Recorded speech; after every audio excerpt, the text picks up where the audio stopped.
Hello there. So today I want to go through a part of the Declaration of Independence. I've noticed over the years conservatives are going through this part of the Declaration, and they're basically saying what they think it means. The problem is there's what it actually means and what they think it means.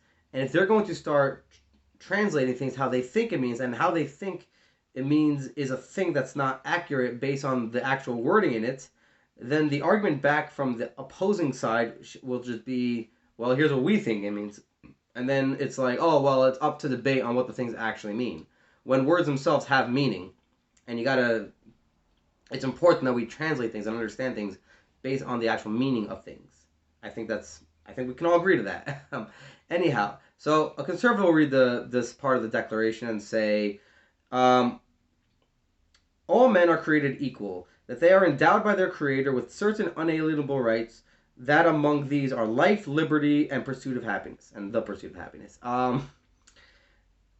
What they miss from there, which is the crucial part, because they say, see, in the Declaration, we see it says we have the right to life, liberty, and pursuit of happiness endowed by our Creator. Therefore, we have these rights from God. Um, a right from God, I guess you have the right to life, because if you believe in God, and you believe God in the Bible says do not kill, then you have the right to life. And you have the right to kill based on where the exceptions to how God says you're allowed to kill for punishment.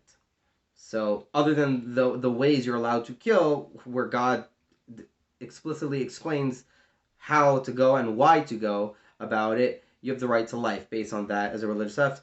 Liberty, I don't know. I don't know how you have the right to liberty based on any religious text. Pursuit of happiness, I guess if living a religious life cause you to have a pursuit of happiness, it is the way to pursue happiness and the only way, then I suppose one can argue that. But here's the thing that they're missing in the text. It says, we hold these truths to be self-evident. That doesn't mean that these things are from God and self-evident. That means that the founding fathers here, rather Thomas Jefferson, is saying this is what we need to believe in order to forward the ideals for this declaration. That's what I don't know another way to translate this. We hold these truths to be self-evident is that this is what we're supposed to believe. This is what we need to believe. It's not saying this is 100% factually true. That's very different. And when you're forwarding the American idea, the American agenda, you need to forward it properly. To say we hold these truths to be self-evident, and that doesn't mean anything, but everything else there means that yeah, we have these rights and they're from God, but historically speaking, those weren't things that we just had as rights, whatever that means. It doesn't work. It works saying we're promoting this agenda, these ideals, under this belief that we hold this to be true. We believe that this is what we need for this to work. That's what I think it means. I don't think for a second it means we just have rights from God. I don't think that's what it means.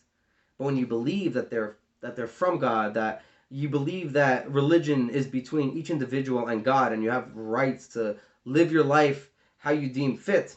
And John Adams did say the Constitution was made for a moral and religious people. So the only way to conclude anything is through religious ideals, based off what John Adams said. Um, this is what I believe. But I don't believe that God himself actually gave these rights. I believe it's a concept of believing that if we believe these rights are from God, we should treat it just as powerful as if so we can forward the agenda, the American dream, and all that. Anyhow, that's all I got for that. All the best, and thanks for watching.